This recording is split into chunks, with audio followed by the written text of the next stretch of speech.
Oh, All right. We're live. We're we're going to live. do a final show today. Welcome, everyone. Final draft coverage from Gridiron Ratings. Unfortunately, again, Jordan Vanek couldn't join us. He's got some family stuff going on. So apologies for that. But today we're switching it up a little bit because we have probably out of the 120 picks that went yesterday, 200, 160, like 10 of them are relevant. That might be So stretching still. instead of going through and spending 2 hours talking about every player in round 4 to 7, it's a lot better for you as viewers and easier for us to instead hit real quickly on what happened yesterday by looking overall at the entire draft and all the prospects. And then we're going to dive into our actual updated rankings post draft. Shoot me a follow on Twitter. It's at Ronnie A. Evans. Jeff is at NFL_DiMatteo. Jeff, do a little chit chat here for these guys real quick. I got to go reply to a couple messages from people that were trying to view the show. Little Chitty McChatterson. So here's the thing, man. Day 3 of the NFL draft seldom provides any kind of fantasy relevant players, especially for year one. You usually get that one guy. Maybe it's an Elijah Mitchell or a James Robinson or something like that. But you can't really count on that every year as much as you'd like to. So as I look ahead to next year and I start running through projections, there's not a whole lot here. This draft class was really deep in the sense that player number 20 through player number, 103 were pretty closely graded. That's really good for the NFL. A lot of depth, a lot of really good players. It's really bad for fantasy, though. It means that we've got a lot of kind of middling players at a lot of positions. If you're playing Superflex, quarterback is going to be an absolute nightmare. The only guy that's going to play in the near future is going to be Kenny Pickett. And despite all the weapons in Pittsburgh, Deontay, Najee, Freiermuth looks really good. Claypool, they added George Pickens. I can't get behind Pickett as a guy that I'm thrilled to add. I mean, we're talking about a Derek Carr level player here at best. Could still be a lesser version of that. Malik Willis, guy we were all very excited about with his mobility, the whole bit. He's going to fall off the map a little bit because we don't know when he's going to play. Tannehill's going to be the guy for the foreseeable future. And then you just keep moving down that list. All these guys are twos. I mean, maybe Matt Corral gets a chance to play in Carolina, but that offense, they need some more pass catchers for a rookie quarterback to be even remotely productive. DJ Moore's great. Love him. McCaffrey, great. Love him. But you need that third passing option because those two guys in and of themselves are too easy to take away. Running back wise, Breece Hall, he's the 101, right? We all love him. Suddenly a timeshare with Michael Carter. Yeah. So I'm staring that down. I actually ran through some projections this morning. I haven't gone through. So my projection process involves kind of using a series of metrics from the player themselves, typical rookie numbers, and there's about 5 or 6 other data points I try to apply, including, individual team metrics to their attempts, carries, kind of how they're going to perform. And, I look at Breece Hall and I'm putting him with Michael Carter, putting him in the Jets offense, looking ahead at their schedule and the rest of the weapons in the offense. This might be a fringy RB3 this year. This is not going to be Najee Harris last year where he's going to get a gazillion touches and he's going to put up a ton of yardage. Last year, when I was putting together projections for Najee, he was at 1,300 yards rushing. We're looking at under $1,000 for Breece Hall. And I know that sounds a little ridiculous, but the Jets offense hasn't proven to be nearly as functional as the Steelers offense. The O-line is good when it's healthy, but it hasn't been. Zach Wilson's going to have to be better in order for this run game to take off. So Breece Hall might be the 101 based on talent, but he could be disappointing as a rookie. So just some things to be on the lookout for there. Are you ready? Because I'm just filling at this point. I was just going to keep running. I am about to be. I'm sorry. It's been a crazy morning, but we're about to dive into this. And I got one thing real quick. You can start reviewing for me. I'm going to share this on the screen. I was just going to go through players if you wanted. I mean, I could have kept going through every position if you like. Nah.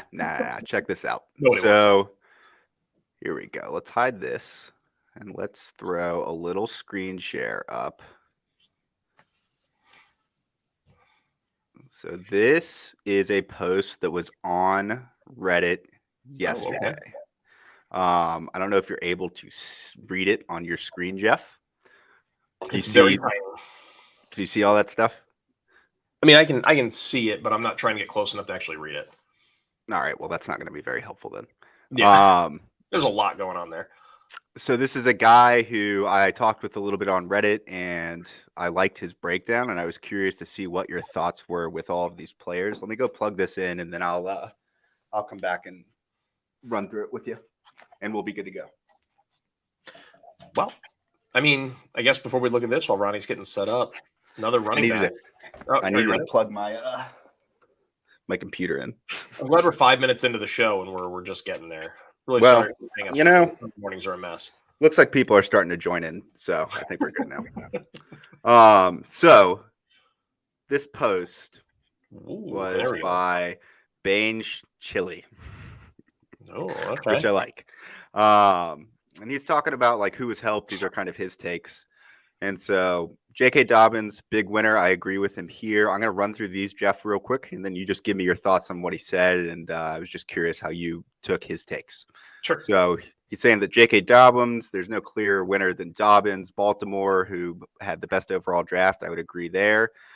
Got an elite lineman known for run blocking. And basically goes on to say that J.K. still got the job. The Ravens are still going to run a lot, and their defense should be good enough to keep them ahead in games, which leads to more running. So it could also help Gus Edwards, but he is not as fantasy relevant. We talked about this night one. You know, the first show we did when we reviewed round one, we talked about getting Linderbaum and Hamilton in there and how Linderbaum helped J.K. He helps Lamar Jackson and his ability to run some more. And it's going to help the passing game because he can handle a lot of protections. Linderbaum's an outstanding center/guard player. If he's playing at center, he can go ahead and take care of all the pass pro calls. If he's playing guard, he can be a mauler. He can do a little bit of everything. I've got him penciled in as a 10-year all-pro type player where you just set him and forget him, kind of like a Marshall Yanda. Big difference is he can play center. That's gotcha. All right, so Christian McCaffrey, another winner. With only 6 picks, they brought in 2 offensive linemen and no wide receiver, running back, or tight ends. I think C-Max load lightens from his normal 95%, but his industry history, although long at this point, is not worrisome. I don't know about that. Ankles and knees are really fine. His injury last year was a chest injury. Yeah. Fact is, this is still a guy who's 5'11", 200 pounds. Yeah. Like, these guys I don't say they're brittle. That's not fair.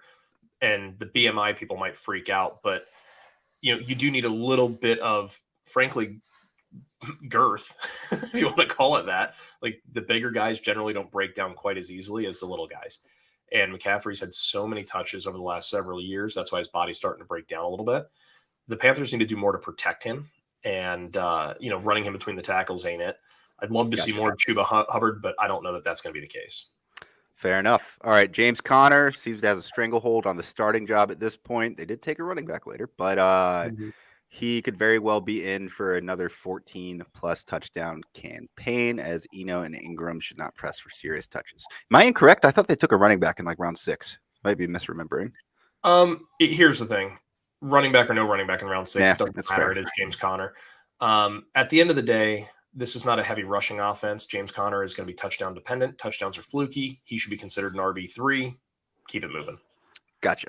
Darnell Mooney, generally not a fan of low DC guys, but Mooney has looked really good, and he's DC draft capital. And now Chicago has done little to bring in serious wide receiver help. Even the signings of Pringle and Equanimous St. Brown don't really rattle. Mooney's the guy here, and I'm buying if I can. Nobody's selling Mooney. Yeah, I know. I tried to get him in a couple leagues, but if you can buy him, go ahead. You're just going to be paying a premium. But I think that he's a guy that might have 140 targets this year. That seems high just because Cole Kmet's probably going to emerge and usurp some of those touches. And you got to remember, there's still some free agents out there, some veteran guys that are going to end up on rosters. That wouldn't shock me if a guy like Jarvis Landry landed there on a 1-year deal. I could see that. As it stands, though, love Mooney. I agree with that take. He's a big winner from the draft. I was worried about bringing in another wide receiver early. Sure. Rashad Bateman, another winner from Baltimore. I don't even need to read this post. Rashad Bateman's one of the biggest winners from the draft simply by nature of the Hollywood trade. They brought in 2 tight ends. So Rashad Bateman is I wish that I had bought him or was able to like 3 weeks ago because I was trying to and I couldn't get a deal done. The hype on him is a little too high right now because of this trade, and it's going to continue to grow. Here's the thing. The Ravens are telling us who they are right now. They went out and drafted 2 more tight ends, just like they did a few years ago when they took Mark Andrews and Hayden Hurst. Yep. They want to get back to their roots of just slamming the football down your throat and winning with defense. That's why they went out and they took the D tackle from UConn. They went out and they grabbed Hamilton. They got Queen, a couple of years ago. They're trying to and Owe. They took Ajabo. Like, everything's going to be about defense and trying to win in the trenches. So I don't know that I see enough pass attempts, even if Bateman gets a 25% market share, to make him, say, a wide receiver 1. Like, this is still a guy who is probably still a wide receiver 2 at his ceiling. And that's probably not something I'm willing to pay a premium for. Well, that's fair. I do think he's still a winner, though, and I would agree with that take. I don't know about the 140 targets thing, but I think him and Mooney are both due for, pretty big years, and both of them are probably going to end up as wide receiver 2s. Show me the last guy in a Greg Roman offense that got 140 targets. That's fair. All starting quarterbacks not named Mitch Trubisky. This was the comment that made me want to talk about this thing. Pickett, he's the only true guy with draft capital. He's the only first round guy. I would agree. I mean, this quarterback class stunk. The NFL proved to us that they think it stinks. And nobody really needs to worry about their job year 1. Besides Mitch Trubisky. I don't think Trubisky's even that worried. Yeah. And he shouldn't be. Because despite a first-round pick for Pickett, the Steelers have to be looking at him and saying, hey, look, we're going to bring him in. We're going to let him absorb the offense. We know what Mitch is. And he's an athlete that can step in and deal with our shoddy O-line and some other question marks we have in the passing game. Let him manage it and just let Pickett learn for a year while we try to figure out the rest. That's fair. That's fair. Shouts out to Mixon, CD, Kamara, and Saquon. That's great. I own 3 of those guys on one of my team, excluding CD. I am worried about Kamara, but that's neither here nor there. Helped a little bit. Gabe Davis and Dawson Knox. He's on the anti-Davis train. You and I both are on the anti-Davis train. And not that I don't like Gabe Davis, but we've talked a lot this offseason, just about how overhyped he is based on those last few games last year. But that said, Buffalo didn't take a wide receiver till the 4th. He's got a clear path to be the wide receiver 2 on the team behind Diggs. Knox is a true red zone threat. I think his point is that neither of them got usurped in this draft. That offense is going to change very little, if at all. Mm-hmm. I mean, James Cook might catch a few more passes out of the backfield. Really, when you're talking about the Bills, the only thing that changed is the run game. And that's, I apologize, my 3-year-old's now in the room playing. Fantastic. So we've got some background noise here. He might be trying to shoot me with some Batman darts here that he has. Fact is, the Bills aren't changing. That's really the gist of it. So if you liked Gabe Davis last year, he's going to give you the same thing this year, which wasn't anything until the playoffs. Yeah, that's fair. Chase Edmonds in Miami. They didn't grab one of the big guys. Chase profiles as an RB1 this year, but the opportunity for touches will certainly be there with Gaskin and Ahmad being Jags. Yeah, I mean, Chase Edmonds, is he an RB1? He's not an RB1. Yeah, he's the lead dog potentially in Miami, but let's not forget they went and grabbed Raheem Mostert also. Mm-hmm. And Raheem Mostert's the kind of guy that in this offense can be a lead guy. We saw it in San Francisco where he worked with Mike McDaniel. Chase Edmonds has had the opportunity to take that lead job in Arizona for 2 years and just couldn't seem to hold it. He's just not that guy. He's a nice compliment. He's never a lead guy. If somebody profiles him as an RB1 and wants him as an RB1, I'm selling. Take him. And I'll go ahead and get something else more useful for my roster. Well, that's fair. He brought up Amari Cooper. They got David Bell. We'll talk about David Bell in a little bit here, but similar to what we were actually going to say on the show, David Bell's probably just taken over Landry's targets, and in the end, Landry's targets share last year. If David Bell's assuming that, it's not even going to be close to the percentage of what Landry's had over the last few years. It's all going to be Amari Cooper, and so I agree with that. Watson's a great quarterback who hopefully still remembers how to play football after being distracted with all of that nasty stuff. And I'm not saying that I am supporting Deshaun Watson. I do not like him, and I'm glad I'm not a Cleveland fan. But I think Amari Cooper is certainly a winner from this draft. They didn't drive or pick anyone that was going to do anything to really take away his workload. Everyone who's ever rostered Amari Cooper knows that he is really inconsistent week to week. And one of the troubles I have here is we don't know if it's going to be Watson. We don't know if it's going to be Baker. We don't know who it's going to be on week 1 because we don't know if there's a suspension coming. We don't know if there's a Baker trade or release coming. There's so many question marks there where Amari Cooper, while he may perform like a wide receiver 2 when the season's over, you might look at the total points like, oh, wow, look at that. He was wide receiver 14. He may do that over the course of 8 to 10 weeks that are really good and then completely shit the bed every other week. That's fair. All right, I'm just going to buzz through the rest of these because I want to get to the show and make sure we're not running too long today. Sure. He's got hurt a little bit. Juju Smith-Schuster, MVS was signed during the offseason, but then Sky Moore came in. I could agree with that. It wasn't great for Juju, but I wasn't super stoked on He's Juju not hurt at all. No, MVS is the guy that's hurt by Sky Moore. Juju's not hurt here. They paid Juju and brought him in. They've been trying to get him for 2 years. They have a role for him. That's overrated. Fair enough. Sky Moore is a compliment. AJ Brown, well, he's just hurt by the trade. Whatever ways we don't even need to talk about that. DK Metcalf, I don't really want DK this year. He might be great just by nature of getting a million targets, but worst quarterback in the league. Geno Smith apparently instead of Drew Lock, according to Pete Carroll last night, whatever it was. Well, Geno did throw DK the ball a lot, so I don't know. I don't know what to think. I'm a Seahawks fan, and I whatever. Leonard Fournette, he hurt a little bit with the Rachaad White thing, but again, I think that Lenny's probably got the job this year. This is more of a long-term thing, and I don't know that I believe in Rachaad White to steal the job from Fournette. It's whoever Tom Brady wants in the backfield, and that guy is Fournette. So, yep. Damian Harris, just the Patriots backfield. Yeah. Well, you should have been avoiding all of them anyway. Right. But I think the biggest guy here is Ramondre Stevenson. And then heard a lot, Michael Carter, of course.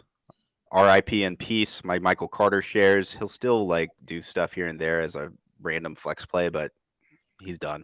Important to remember. Well, now slow down a second. So some of this is really relevant here. Michael Carter's not hurt as much as people think. When you go back and you actually break down the numbers, he lost a lot of the carries last year to Tevin Coleman and Ty Johnson and some of these other guys. His work comes in the passing game, and that's not Breece's strength. Michael Carter is a much more fluid pass catcher. There's definitely fantasy value there. Running backs and wide receivers don't impact each other in the passing game. Running backs are used on checkdowns. Garrett Wilson's not going to be there as a checkdown. Those two things don't jive. CJ Uzama's not taking his targets either. Michael Carter and Breece Hall both profile as probably RB3s this year. Well, I think that what he's alluding to and what I was alluding to, because I don't necessarily disagree with that, but Michael Carter was looking like he might be the guy in New York heading into the draft, and now he is no longer the guy. And so that hurts a lot. Regardless how you cut it, his path to potentially having RB1 weeks here and there is gone. But if you viewed him as an RB1, that was your first mistake. Well, nobody should have, but he would have had any starting running back on a team would have had the potential to have a week here and there where they finished as a top 12 guy, and that's gone for Michael. Sure. Yeah. I just be careful with the rationale there, being worried about Garrett Wilson impacting his receptions, because that's not a thing. That's fair. Corey Davis. I He's agree. A complimentary player to Wilson. Keep it moving. That doesn't matter. Josh Jacobs. I think that he was hurt more by the lack of the fifth-year option than he was taking the fourth-round running back in Zamir White. Do you agree? Well, here I'm not worried about the fifth-year option because it's going to come down to they're just going to have to re-sign him, and I think it makes more sense to re-sign him on a 3-year deal that saves them some cap room in years 1 and 2, versus paying him top-tier money for 1 year this year and then having to match it on a re-sign after that. I would be willing to bet that he's not in Las Vegas next year, but we'll see. I wouldn't be shocked if they gave him a 2 to 3 year deal. All right, Chris Carson, Rashad Penny. Yes, I agree.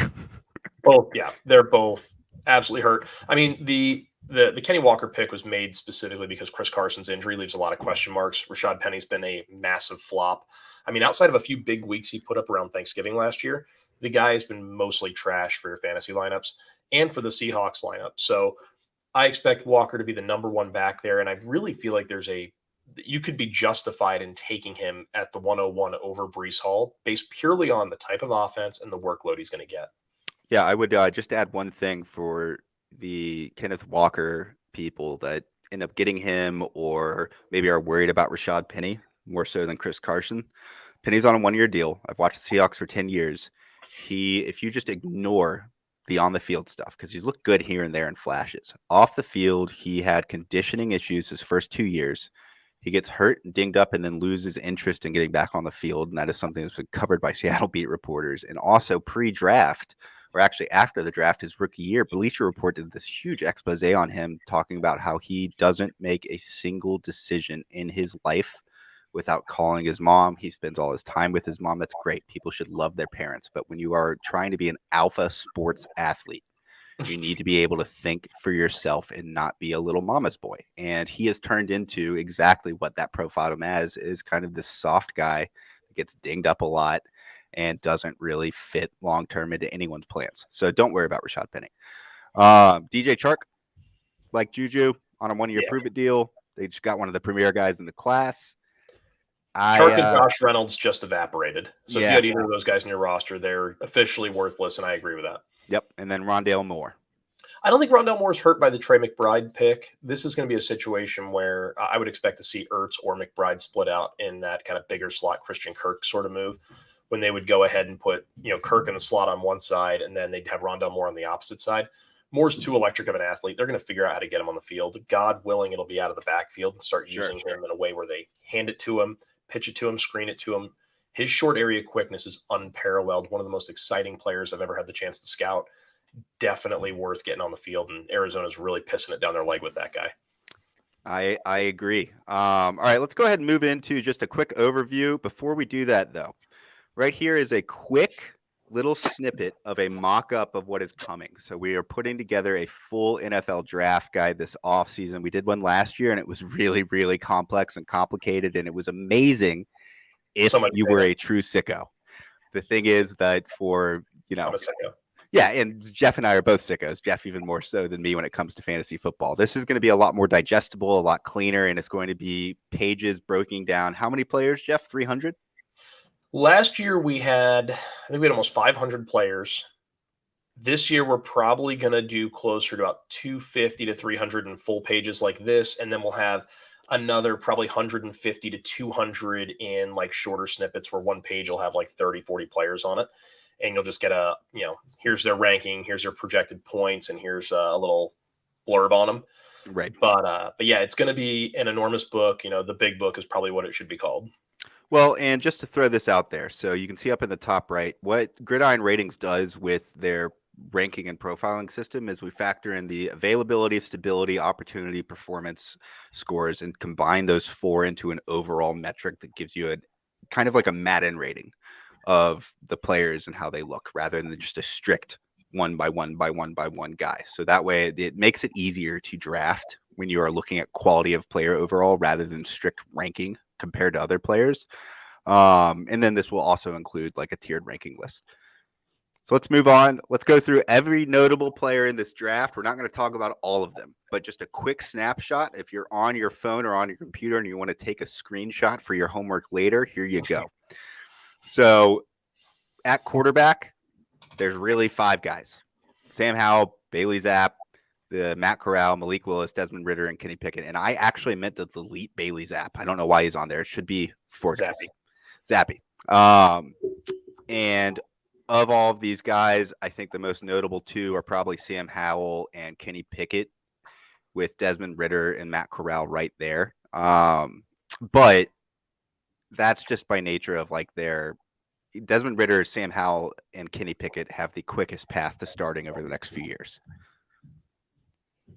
Yeah, I think that's probably fair. I didn't love the quarterback class coming in before the draft, and the way the draft shook out didn't really change that. If anything, it just affirmed what I already thought, which was these guys were all at their ceilings were probably barely top 15 guys. They were probably in that 14 to 18 world at best.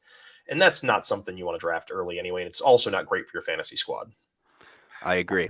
All right, let's look at Trey McBride here with the tight ends. He stays as the top guy. He was the first guy taken off the board. Got a little bit. Is this all the noteworthy tight ends, or is this just all of the tight ends? All the noteworthy ones. Oh my goodness, because you have so many tight ends. Two of these guys. Well, if we're talking dynasty, like anyone you might want to pay attention to, move your mic a little bit. There's echo. Just put on your headphones, you psychopath.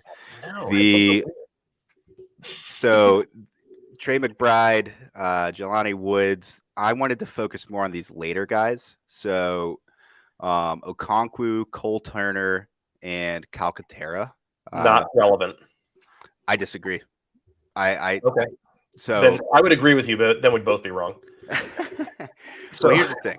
I think that Grant Calcaterra, he's got Dallas Goedert in front of him, right? Mhm. So he's not relevant this year. None of these guys are going to be A relevant low this year. volume passing offense where at best he would be the 8th passing option. No thanks. So if With a bad Dallas quarterback. Goedert gets injured, Doesn't matter. I just completely disagree. Because you still have Devonta Smith, you still have the kid they just drafted, you still have the running backs. There's still enough other players. This 6th rounder is not going to suddenly step onto the field and collect all Goddard's targets. Like that's the big problem is that you have to remember is that the targets will be redistributed, the play calls will be different. This is a team that doesn't throw it 40 times a game. They're going to throw it like 28 times a game. And when you think about Devonta Smith getting 20% of the looks, that to me, I'm just sitting here thinking like you got AJ Brown, you got Devonta Smith, both those guys command 22%. I don't see how there's anything viable left for a 6th round tight end at a Southern Methodist. It's a reach. We're talking super deep sleeper. Like if you're rostering Well, 7 for tight ends, sure. like I'm squad maybe. This guy will be a free agent in most dynasty leagues. Yeah, and I included him on there simply because there's other tight ends. Like there was about 7 more that were in this draft that will never be relevant. He has the opportunity to have relevance at some point in the next 5 years, depending on how the things play out there. There are 3 players in this list that'll be relevant in the next 3 years. That's going to be Trey McBride. It's going to be Jeremy Ruckert. It's going to be Charlie Kohler with a possibility of Cade Otton. The rest of the guys will get rostered. You'll see them on taxi squads. They're mostly going to be free agents. Half of them probably won't even be on rosters in 2 years.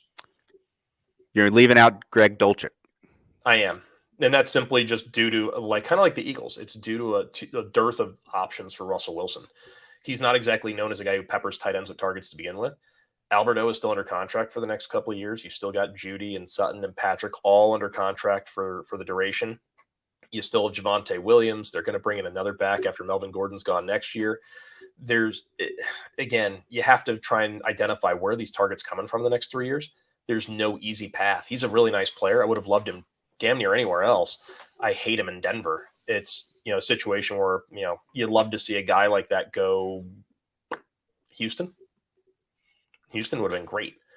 It's interesting because we've talked at length off air about Dulcich, and I have a completely different take on that guy, and I think that he's going to end up being the guy that replaces Alberto in the next 3 years. So that's this year, not next year, not the year after. I think that he's going to push this guy in the next 36 months. Albert O is going to lose his job to Greg Dulcich. I think you're underestimating Albert O. I'm not on the Albert O bandwagon. I'm not a guy who's sitting here hyping him up as a tight end 1, but you're talking about a 99 percentile athlete who pushed a 1st-round pick and Noah Fant out the door. Noah Fant's not first-round pick, first-round schmick. He's not great. Fact is, draft capital matters. Team had to pay him, right? And so you always have to follow the financials when it comes to that kind of stuff. This guy was a mid-round pick who pushed to the 1st-rounder out the door. And so at the end of the day, similar athlete to Fant, put in the work, put in the time, earn the starting role. Denver must like him enough that they're willing to include Fant in the deal to go get Russ. So it doesn't matter to you that Denver traded up, I believe, to go make their first pick to get Dulcich? Not really. I mean, because he might come on the field, he may get on the field, but again, who does Russ throw to? His tight end, the percentage of targets he throws to tight ends is bottom 14 in the league. He doesn't throw it to the position. So if I've got 2 tight ends out there sharing a super small target share, what good is that for fantasy? Again, great football player. I think it's a good football move, but is it a good fantasy move? And that's where we have to try and, make that delineating line. And that's where a lot of these guys are good football players, but are they going to be good fantasy assets? And I think the answer is no. Well, my take on Dulcich is that he's got Alberto in front of him right now. That team has no other tight ends on the roster, and then he's got 3 wide receivers that everyone's excited about, and none of them can stay healthy. And so there is a path for Dulcich to prove what I thought was one of the 3 best receiving options in this class at tight end, and a pretty well-rounded player overall to cop in and get snaps. Jeff disagrees, but let's move on. Breece Hall, Kenneth Walker, James Cook, Rashad White. These guys were all taken fairly early by the draft class standards for running back. And then you just had this swath of people late. And again, these are all people that I'm not saying you should draft every person on this list, but if you want to like have a list of people to pay attention to just from this class over the next couple years, guys like Tyler Algier and Kyron Williams and even Kevin Harris with the Patriots with the way they cycle in and out of guys each year. I'm not putting them on my team this year, but if I have a deep taxi squad system, there's a couple running backs that went later, especially day 3, that I might just throw in there and see what happens with them. Yeah, I mean, we all knew based on the preseason mocks and everything else, the feeling was it was Brees Hall, Isaiah Spiller, Kenneth Walker at the top, and then it was just a bunch of Jags after that. And Yep. you could tell by the ADPs that there wasn't a lot of love for these guys, and landing spots didn't do anybody any favors. Isaiah Spiller's tumbling into the 4th and going to the Chargers behind Eckler, not helping. Yeah. And he might be the cutoff line because I'm looking at the Patriots and you brought Kevin Harris. I'm like, well, they brought in a better guy in Pierre Strong. I said Kevin Harris while I was looking at Pierre Strong's name. That's who I meant to mention there. I mean, they're both good though. Like they were both pretty. Yeah, they're both fine. prospects. But at the end of the day, neither of these guys are going to see the touches we want because you got Ramondre Stevenson balled out last year. You got Damian Harris looked great as an RB2 for a while. You got James White got re-signed. I mean, how many running backs are they planning on carrying in New England? I don't know. They brought in all of the running backs, and that offense is notorious for not giving us fantasy assets outside of James White. If it's not, James White catching a bazillion passes or, LeGarrette Blount putting up 25 touchdowns or something, you generally don't get much out of New England in the running back position. So they just took those two guys off the board. Spiller basically got dropped off the board by sitting behind Eckler. And he might get some looks that are useful. He might get a few touchdowns and some touches, but again, he's not going to be a first-round pick anymore. Well, the 2 guys that I've seen pop up a lot on subreddits on Twitter are Dameon Pierce and Zamir White, especially in relation to Josh Jacobs. Yeah, well, I love Dameon Pierce. I don't think Zamir White's pushing Josh Jacobs. This was the Zamir White thing was a speculative pick. They had to add some running back depth behind Jacobs, so that's all he is. He doesn't offer the contact balance I would want to see for the Raiders, and I think that'll get really, really blown up in the preseason. I think we're going to see him get exposed a little bit. Really, if you're drafting running back, you need to be at the top. You need to be taking Brees. You need to be taking Kenneth Walker. James Cook is going to get a lot of run. Rachaad White, I think, is going to get kind of stuck because Brady doesn't really do a lot with rookies. And so this year he's definitely pushed into the back of the line behind guys like, you got Fournette there, you've got Gio Bernard there, you got Vaughn is there, and Brady seems to like all those guys. So I don't know how Rachaad White's going to funnel into that mix, especially with them losing both their all-pro level guards. Brian Robinson's going to be in a timeshare. Dameon Pierce is probably going to carry the backfield. Dameon Pierce is probably the sneaky guy out of all this, and you should probably reach for him. I agree. Notwithstanding, I still take him. Yep. All right, let's move on to the wide receivers. Now, this is a list where there's a lot of guys on here, and this was a good and deep class. There's a few guys that are not relevant that people have been talking about, and I moved them out, especially two second rounders. You're not going to see on there, and Thornton and Wan'Dale Robinson. Don't care. But if we're looking at day 3 real quick, the only guys of note that I felt got taken were Kyle Phillips, Khalil Shakir, and Calvin Austin. That's it. And they aren't even really that super noteworthy to me. I mean, Romeo Doubs was also brought up. Didn't mean to interrupt you. Romeo Doubs is a nice player, and I think that's a really interesting fit in Green Bay. The only thing of it is he's another one of those really small guys where it's like those guys just don't make it. I mean, if your name's not Steve Smith, you generally don't have a long, productive career as a 5'8" wide receiver. I just don't know with Romeo Doubs. I'm bringing him up because let me read his name. Panda Buns on Reddit just asked what our thoughts were on him, and for me, it's 2 things. First of all, Aaron Rodgers isn't going to be playing for a few more years. This might be his last year. If we're lucky, we'll get 1 more year of that guy. And then you have Amari Rodgers over there, right? You've got a couple other kind of no-name guys that are floating around. Sammy Watkins and Randall Cobb are there. Veteran Sammy guys. And Randall. Yep. Aaron loves a veteran guy. Yeah. And so for Romeo Doubs, first of all, they've got Christian Watson, who they took earlier than him. He's got 3 other guys that are more established or at least have been on the team that he has to deal with. And by the time he could emerge, they're going to have a rookie quarterback or a Jordan Love throwing the ball. It won't And be so Jordan Love. He'll be out of there. yeah, I'm not huge on Dobbs. I think he's a guy that if he ends up being good, you're probably going to be able to get him for free in a trade in a couple years anyway. So don't pay attention to him. Yeah, I would take a late round flyer, like if it's the last pick of the draft or something. I'm right at the end. I'm like, meh, okay, and I'll stick him on the bench and just stick him on the taxi squad there, because he's the kind of guy where what they might do with him. And again, I'm speculating. We haven't seen anything. They haven't made it to camp yet, right? Like we have no idea how these guys are getting deployed. So Romeo Doubs can play on the outside. He can be an X. He showed us at the Senior Bowl how quick he can be and how he can get past guys at the second and third level. This is a very good football player. My concern was more about size and can he handle man press?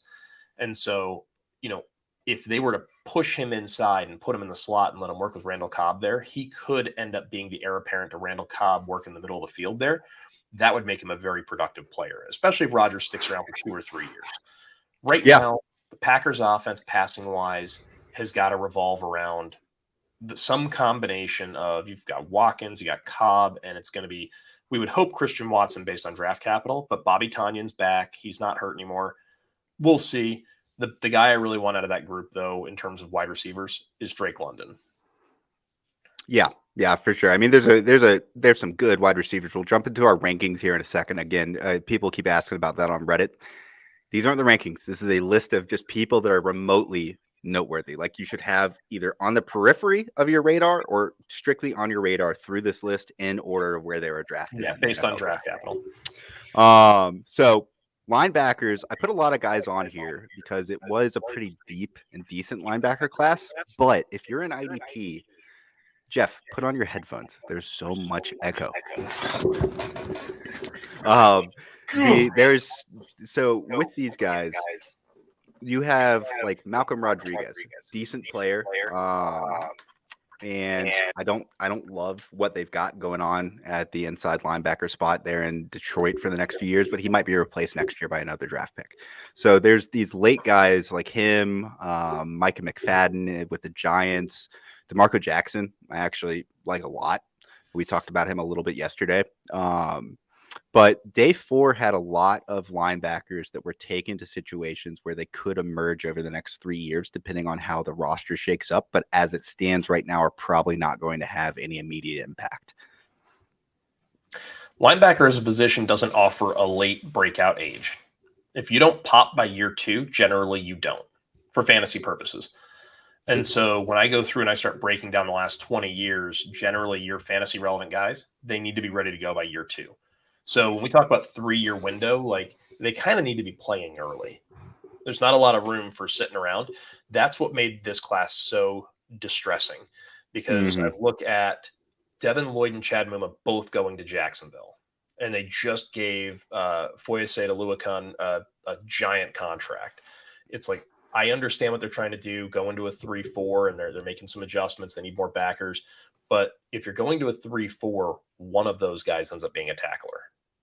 Yeah. And so who is that guy going to be? And all that did was muddy up the waters, because, Oluokun, I mean, that guy was a league-leading tackler last year. And so you start looking around, you're saying, okay, well, is that guy Lloyd? Are they going to use Muma in coverage with Oluokun, who was both those guys are converted safeties. Who knows what that's going to look like? Troy Anderson, he's not ready to go yet. And despite the Falcons being bad, Michael Walker is a guy they still really like. Deion Jones is still there.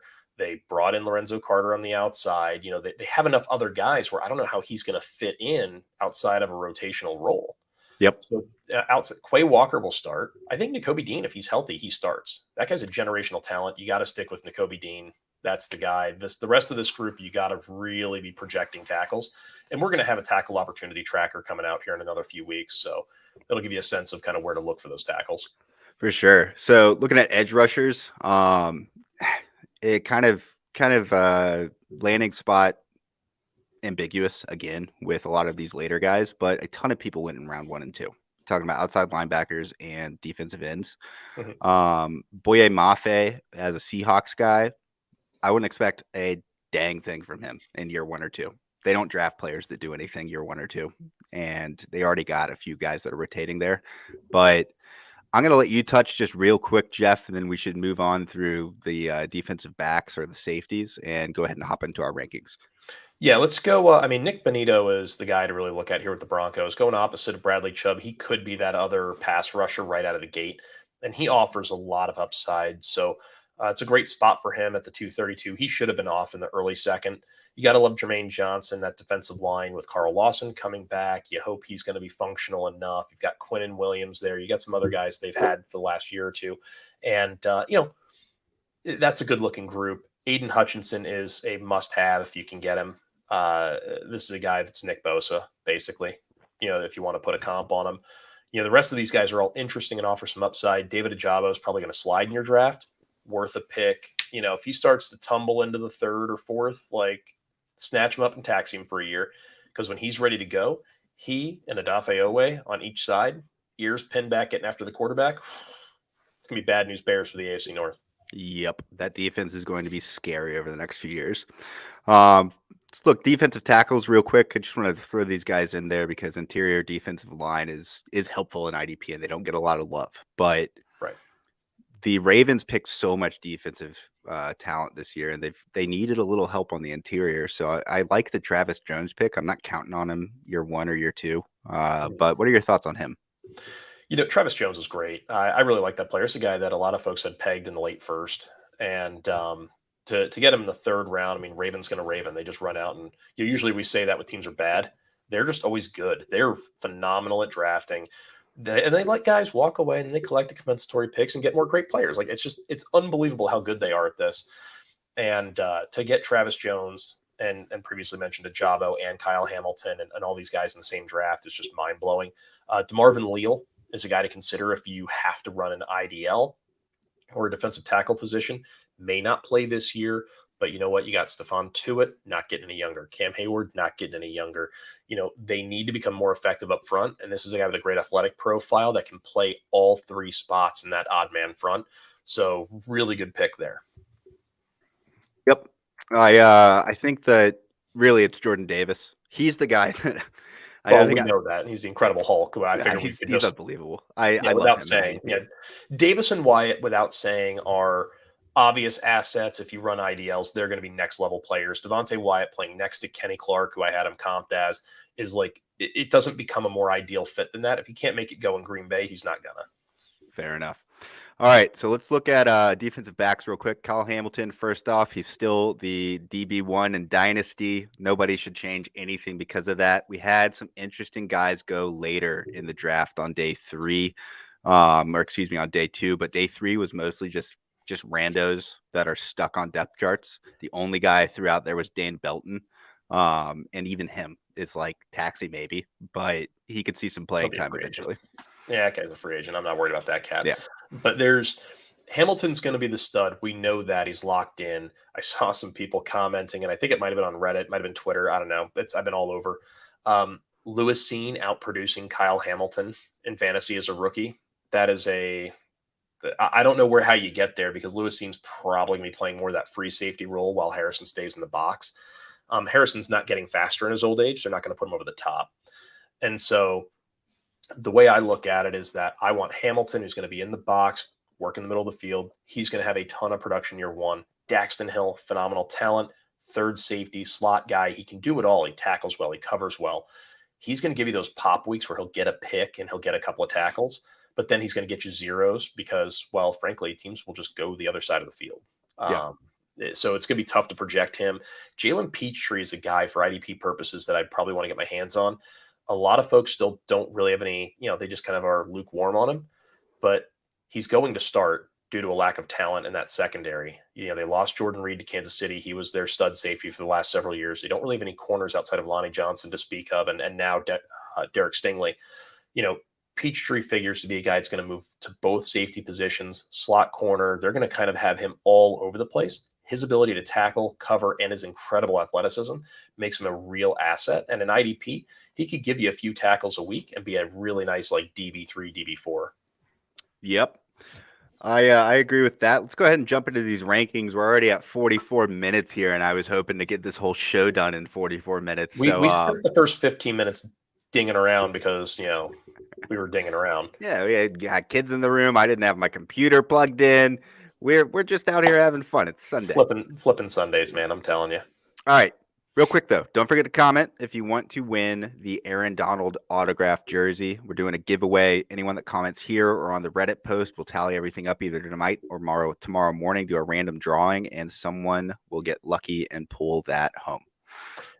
We have a question actually here in the comments. MJ, I'm having trouble seeing it from here. Beatix?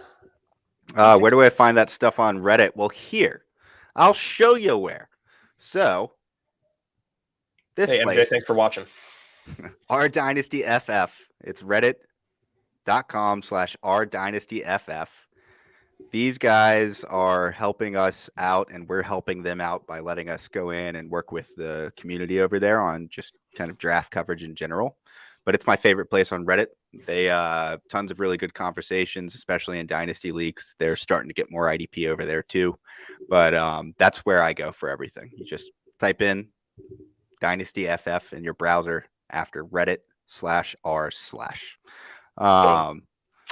Let's go ahead and move on and start diving into this. So we've got first, I'm going to do quarterbacks. What happened to our page there? Got a little... I don't know why that got slid down. Kenny Pickett. That's because he was trying to hold the page up and his little hands dropped it. Can't talk about Kenny Pickett without talking about tiny hands. So Kenny Pickett here, he is, this is a run through on the pre-draft guide. Now he's a quarterback 1. He went to Pittsburgh. And then with rankings, I was trying to do the graphics for that today. And frankly, it just like ran out of time. So right now, I'm going to just tell y'all, we're doing the top 4 quarterbacks. We got Kenny Pickett, Matt Corral, Desmond Ridder, and Sam Howell right now for Dynasty. And when we were putting this together, Jeff and I were thinking more about, all right, who has the quickest path to fantasy relevance? Because in the end, Dynasty is about long-term, but you need your guys to either pop early or to have a path to pop a little bit later. But if you're taking these guys like Malik Willis, for example, it's going to be a couple years before he even gets a shot, it's tough. It's tough on your team. And all of these rankings are basically done as a quasi hybrid of like redraft and dynasty fantasy football, just looking at these rookies. So Matt Corral, Desmond Ridder, Sam Howell, Kenny Pickett. Any thoughts on those guys? That's the top 4 dynasty quarterbacks for us. The quarterbacks stink. Yep. Don't worry about them. If you're in super flex, go trade for one that was drafted, in the This last 10 whole years. draft is about wide receivers and IDP. If you're looking for anything outside of that, you're going to be heavily disappointed. Yep. I agree, except for a guy like Trey McBride. Trey McBride, I don't think that this man is going to show up and be a tight end 1 in fantasy anytime soon, but he's going to be relevant enough. And I when I say tight end 1, I should clarify. I mean like one of those top 4 or 5 tight ends that everyone covets. And going to happen with this guy anytime soon. But over time, tight ends take a while to develop. He's got Kyler over there, and they've got 2 targets that are probably their primary guys for the most part. It's DeAndre Hopkins, and then AJ Green's kind of on the back end there, but they're not going to be around much longer. And yeah. Ertz and AJ Green will be gone soon. Same with Hop. Yep. So really what we're looking at is, this is a team that needs to find another young wide receiver. But Trey McBride and Rondale Moore right now represent the future of that franchise in terms of pass catchers. And McBride can do a lot of what you see George Kittle and Mark Andrews do. He was the target for Colorado State, and they game planned against him every single week, and this guy still beat him every single week. So while the competition isn't the SEC, fact is, if you've got every team every week treating you like you're Michael Jordan and they are still unable to stop you, that's a pretty good sign. So love the size, love the blocking ability, receiving ability. He does a little bit of everything. I think he's really similar to George Kittle in terms of what he does after the catch. Great player. I don't love him year 1 simply because of landing spot, but year 2, I'd expect a much broader target share. Yep. I'm just throwing in these comments on here since we don't have the graphic up, but if we're looking at tight ends, our list over here for the rest of the tight ends went Trey McBride. We only did 4 that you even really need to pay attention to. Trey McBride, Charlie Kohler, and Jeremy Ruckert, Greg Dolchik. What are your There's thoughts on those Aaron guys? C's asking about Charlie Kohler, so Oh, I there guess I'll we lead go. off with him. There we go. So I really like Kohler as a late rounder because, like McBride, he's a guy that's a primary target for his team. So as a Cyclone alum, I love Iowa State, watch him every week. Love what I saw from him. He's going to be a chain mover at the next level. They schemed him open pretty frequently in Ames. And so he would catch it, take off, rumble for, 10, 15 extra yards. You're not going to see enough of that at the next level. What you will see is a guy who can work zones, find a spot, get open, make a catch, get down past the chains. So really like Kohler for PPR purposes, especially if you say run 2 tight ends or you're in tight end premium. If you're doing single tight end, non-premium tight ends, he's probably going to be one of those guys that's fringy, whether or not you're even going to roster him, though. That's where it gets a little dicey. It's tough. So, yeah, you have to start making some tough decisions, but I love the player. I think there's some upside there. Yep. What about Jeremy Ruckert? This is a guy that did not get enough of a chance to demonstrate what he can do because you're talking about Ohio State has just got such a dearth of wide receivers. Their receivers are so deep that Jameson Williams had to transfer out to Alabama to find a starting job. Garrett Wilson, Olave, Jackson Najiba, Marvin Harrison's kid is there. That receiver room's bananas. This guy was never going to get any looks. I think he's got the chops, though. He can play a little bit. He blocks well. He's big enough. He does everything you could ask a tight end to do. He's going to be behind Uzama with the Jets there. Everything about, Ruckert, Wilson, and all these other pass catchers is going to hinge on whether or not Zach Wilson improves in year 2. Like, if he can't get it done with all these players, forget it. You got to get rid of that guy quickly, fail fast, get him out the door, and bring in somebody else. Agreed. All right, let's move on to wide receivers here. So we've got, in order, Drake London, Treylon Burks, Garrett Wilson, Chris Olave, Sky Moore. Treylon Burks is there again. He's that good. We doubled him up. Typed him in twice. Jameson Williams, Christian Watson, Jahan Dotson, and Alec Pierce. Yeah. And I mean, and some of this might be subject to change once I rerun the projections. I'm in the process of doing that anyway. But right now, London and Burks both project as guys that are going to see 110 plus targets as rookies. Frankly, just due to a lack of other options. Drake London is going to be in a position where it's him and Kyle Pitts. Like, the other receiver that they have there is, you got Zacharias, Olamide Zacharias, or whatever his name is. I can never say the guy's name. You got him, you got Auden Tate. Like, the Falcons have no pass catchers. So it's going to be Drake London. It's going to be Kyle Pitts. It's going to be Cordero Patterson. That's it. So that's a guy I'm focused on. Treylon Burks, I like him a lot, but I feel like their whole game plan in Tennessee is hand the ball to Derrick Henry until he dies, and then we'll figure it out. So while he's in position for 110 plus targets, his are a little more volatile. They could drop off a little bit. They could blow that number away. It's hard to figure out what Tennessee's thinking right now. You move A.J. Brown. You don't bring anybody in free agency. Like, they need another guy to help Tannehill out. That's a real candidate to go bring in Jarvis Landry. Because he's the guy right now I'm staring at where I'm like, how does this wide receiver landscape break out? Landry needs to land somewhere to figure out, okay, well, which rookie is really going to pop? Yeah, I can see that. Well, and I think, too, that, we put him in twice. The first time he's mentioned is where he slots in at the 2 guy. And this was, again, we're looking at, like, all right, well, who's got a chance to play year 1 and make an impact in fantasy? And then how is that going to project for them long term? It's kind of how I evaluate my Dynasty rookie rankings and how we approach this. And Treylon Burke and Drake London have the best chance in the class to see a ton of targets year 1. You also got guys down in here like Christian Watson, who he's got the ability to get targets from Rodgers, but the thing is, he'll be a rookie, and by the time he's really polished and ready to go full time, Rodgers is going to be out of there, similar to Romeo Doubs, except for Watson's going to be on the field a lot. The guy that I'm really curious to hear your thoughts about, Jeff, is Sky Moore. I love him. We talked about him a lot, but we have him right now as our 5. And what do you think about that? He's going to get overdrafted simply by being attached to Patrick Mahomes. And I don't know that that's necessarily a bad strategy. I mean, you always want to be attached to a great quarterback, especially if you're not rostering said quarterback, right? So how do you always get a piece of one of those elite guys? Sky Moore is going to end up in 3 years being their number 1. Yeah. He's fast enough. He's polished enough as a route runner already. MVS will be the first guy to lose his job. as far as I'm concerned, Mecole Hardman's already the 4. He'll be more the gadget guy that's going to come in. You've got, MVS will be the field stretcher. You're going to have Juju work in the middle of the field. This pick, to me, signals that Juju is going to be back in the slot like he was back when he was paired with Antonio Brown in Pittsburgh. And if that's the case, that's where Juju does his best work.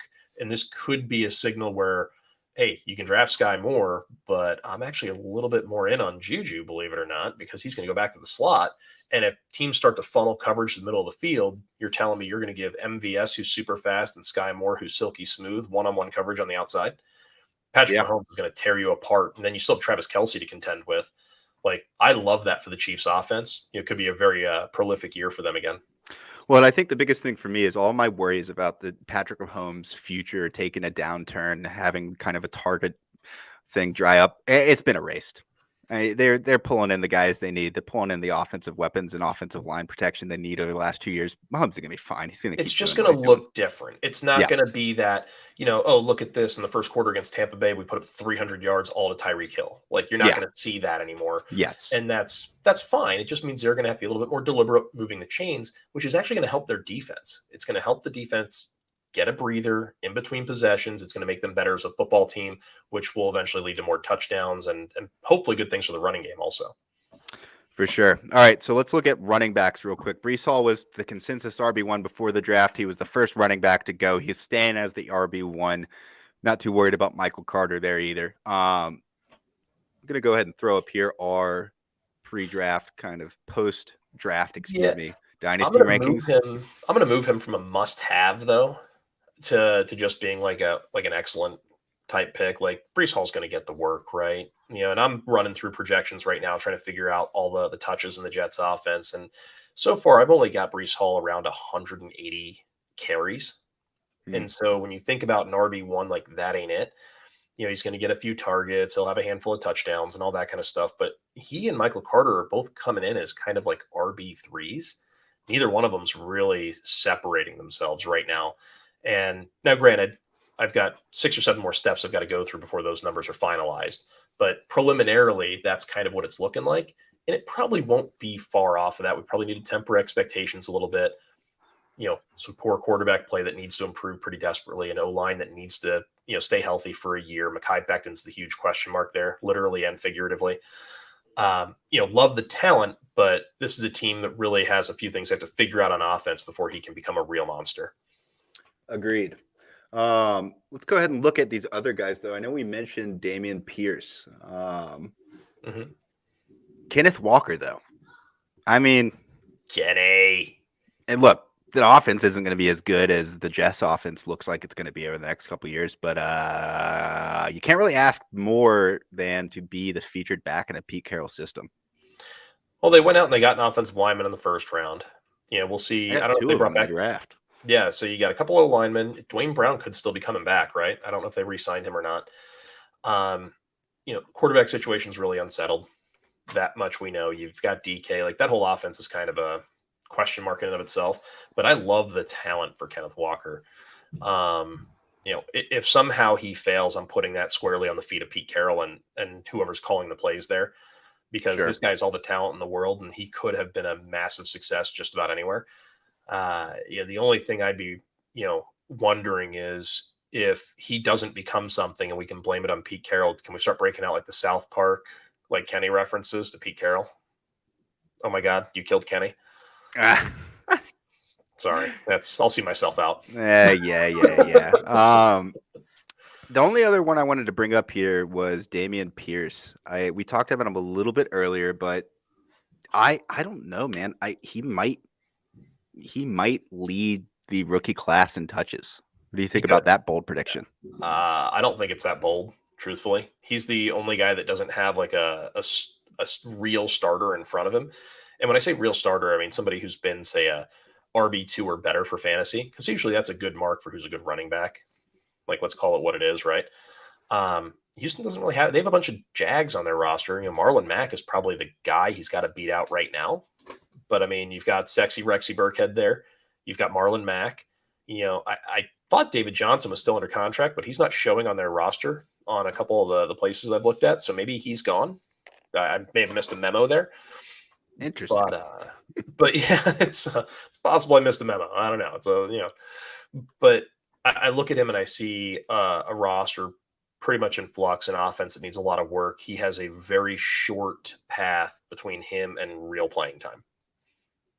Gotcha. Well, any thoughts? The one guy I've seen popping up a lot, and just real quickly, James Cook, the Bills, Devin Singletary.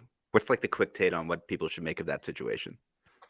Zach Moss is a dead man walking. This Agreed. isn't everyone He keeps already thinking was. this is a Singletary thing. It's not a Singletary thing. This is a Zach Moss thing. Zach Moss is out of there. And what they're going to do is they're going to rotate Cook and Singletary so they have the same guy with a similar skill set in and out all the time. So they can either run it between the tackles on you or they can throw it out to their running back and give Josh Allen yet another weapon in the passing game, which then also makes him even more dangerous as a potential runner. So that the Bills have got it figured out. They're like, well, hell, we'll just clone Singletary with James Cook, push Zach Moss to the bench and keep it moving. Gotcha.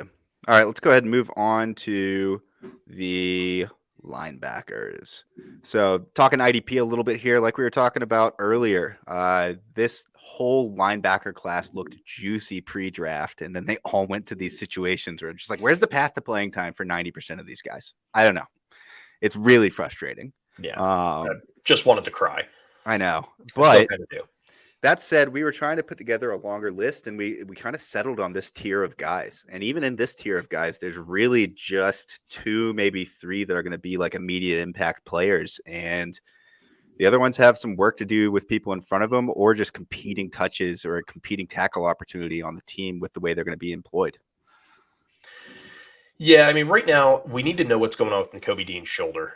If that's a serious thing and it's going to hold him out of camp or hold him out of OTAs or whatever the situation is, we need to monitor that and delay as long as we can. hopefully our draft isn't right now, right? He's a guy where without the injury, I'm willing to take him in the second round of blended league drafts because he is a special talent at the linebacker position. He's at a spot in Philadelphia where he can just soak up tackles and make plays in the passing game. He'll be a green dot guy if healthy. Yeah. And so he'll never come off the field, which is exactly what you require, in any of your IDP guys, right? You need that opportunity. You need guys that are getting snaps that turn into tackles and that can turn into other big plays. So while he's not, he's not totally flawless at this point, the injury news really kind of caught everybody by surprise. The medicals aren't released to the public, right? So we don't find out until draft weekend. I'm not changing my valuation, though, until we get more information. Yeah, agreed. I think that he's just the most talented guy in the class by a long shot, and that just is what it is. The guy at the end of this tier for us, though, or not even this tier, but this like group of 5, is Channing Tindall, and he's got a Landon Roberts to deal with. He's got I'm drawing a blank now on his name. We were just talking about him. Jerome Baker. Thank you. I kept thinking Jordan Davis. Like, why is his name? No. Jerome Baker's there. Jerome Baker's good, but he's not elite. He's a guy. But Channing Tindall's got to push Landon Roberts for touches as a rookie, and he is a player that I personally love the tape on. I thought he was really, really talented, and I am looking at him as a guy that I'm going to let somebody else draft, and I'm going to go trade for him halfway through the season and pick him up in my dynasty leagues. Well, you'd probably have to beat somebody like me who's willing to grab him and sit on him because I've got him valued ahead. I actually like him a little more than I like Quay Walker as a player, just in a vacuum. The thing is, I wasn't that impressed with Quay Walker. So when I look at Channing Tindall and I'm like, okay, here's a guy that shows good foot fire. He can defend the pass. He can run. His hips are pretty fluid, at least for a linebacker, right? He's not defensive back fluid the way, some of these other guys can be. Like, I look at Nakobe Dean and he's just super fluid. Like he can do everything. Yeah. But, Tyndall's a guy that I want to have if I'm sitting there in the 4th or 5th round. I'm not going ahead of that, though. Like, if you're willing to take him in the 3rd, God bless you. But, yeah, he's a guy that should slide a little bit, and then you can go ahead and grab him. Gotcha. All right, well, let's look at the D-line guys, and then we're going to close this thing up here in a second with the safeties. So Aiden Hutchinson is still the one. Spend 30 seconds real quick. I'm going to go type in our top 5. 30 say seconds. It again. What do you Aiden Hutchinson is Nick Bosa. If you draft Aiden Hutchinson, you're putting Nick Bosa on your roster. So if you like what Nick Bosa brings to your league, if you don't own him and somebody else does, you go draft Aiden Hutchinson. That is the gist of it. I don't care that it's Detroit. I don't care that it could have been Jacksonville. I don't care if he would have been playing in the, whatever, pick a team. Like he and Kyle Hamilton are the best IDP assets in this draft period. Yep. Is that 30 seconds? Did I get you there? You're good. You're good. All right. So let me send this and throw it up there. This is our top 5. Aiden Hutchinson, Kayvon Thibodeau, Jermaine Johnson, misspelled his name, whatever. Jordan Davis, and then Devonta Wyatt. Jordan Davis, I think, should be in the same conversation as Aiden Hutchinson and Kyle Hamilton as like the top prospects. He's still an IDL. He's not going to get you enough for fantasy. He'll be useful among the IDLs, but he's probably not going to be elite for DLs as a whole. Here's the thing. You should change the way your league does scoring and do positional scoring. That is another conversation. We're not doing that today. But Kayvon Thibodeau is the guy we probably should talk about because I have him labeled as a boomer bust player in the last version of the guide here. And that's still true. This guy does need to show that he wants to play football, and football is the primary thing in his life. He has all of the skills, all the talent in the world. I love the fact that he went to the Giants because I really, really love the Wink Martindale scheme for him. He'll be asked to do more than he's been doing at Oregon instead of just having his hands in the dirt and getting after the quarterback. He'll probably be standing up, coming off the edge. He'll be the primary pass rusher, and he's going to be the kind of rusher they haven't had in New York probably since Lawrence Taylor. Stand-up guy off the edge that can also drop back into coverage. People say, oh, Strahan. Well, he was a hand in the dirt 4-3 lineman. Thibodeau's different. He can do a bit more. Yeah, I agree with that. I like him. I think it's hilarious that we don't have Trayvon Walker in our top 5. First overall pick. Don't care. Don't care.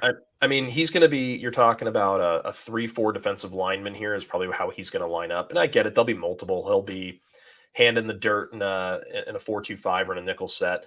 But at the end of the day, this is a guy that he didn't necessarily stand out with consistency on that Georgia defense. And I get it.